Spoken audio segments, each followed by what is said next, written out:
И покрај соопштенијата од МВР дека до вчерашниот ден се затворени двата дома за згрижување стари лица во Капиштец и во Бутел, кај кои беше детектирано нечовечко и сурово однесување од страна на собственичките кон старите лица. На терен детектиравме друга слика. Во овој дом зад мене, Арија, кој се наоѓа во населбата Бутел, се уште има згрижено стари лица. Иако Арија, како и актив во Капиштец, веќе треба да се затворени. Од Министерството за социјална политика вела дека исконтактирале со сите семејства да си ги повлечат своите блиски. А за оние стари лица, чии што роднини се во странство, Министерството вели дека постапката е во тек за тие да се префрлат во јавни установи за згрижување на стари и изнемоштени лица.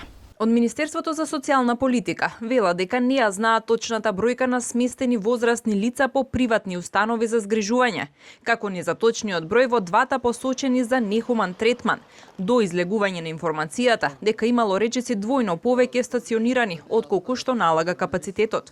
Станува збор за приватни установи за социјална заштита, каде што корисниците се сместуваат со приватни договори меѓу установата и семејствата старателите на старите лица. Контролите се вршат во согласност со Закон за социјална заштита и подзаконските акти донесени врз негова основа, а се однесуваат на исполнувањето на нормативите и стандардите за простор, опрема и кадри потребни за непречено функционирање на установата и грижа на старите лица. На собственичката и првоосомничената за суров, нечовечки и нехуман однос кон старите лица во домовите Арија и Актив, известната Наташа Јовановиќ, инспекцијските служби на Министерството минатата година веќе изрекле опомена при контролен инспекцијски надзор за неотстранет недостаток од инспекцијата пред 2 години во домот Арија.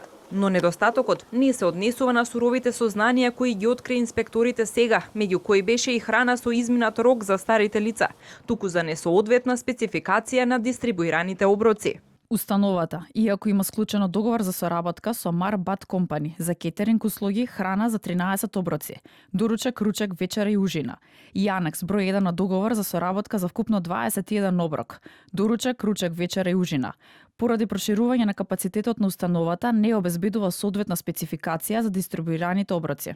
Од Институтот за судска медицина, како и од ОЈО Скопје за ТВ24, вела дека се чекаат дополнителните анализи од извршените прегледи на старите лица, кои, според истражните наоди, трпеле физичко и психичко малтретирање од сега веќе притворените собственичка и управителка на Арија и Актив.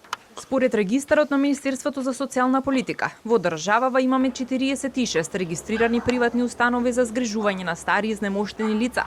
Во 2024 година инспекцијските служби издале 18 решенија со мерки за отстранување на констатирани неправилности во 16 приватни старски домови. Оваа година има констатирано неправилности во една установа, според јавно објавените решенија на веб страната на Министерството.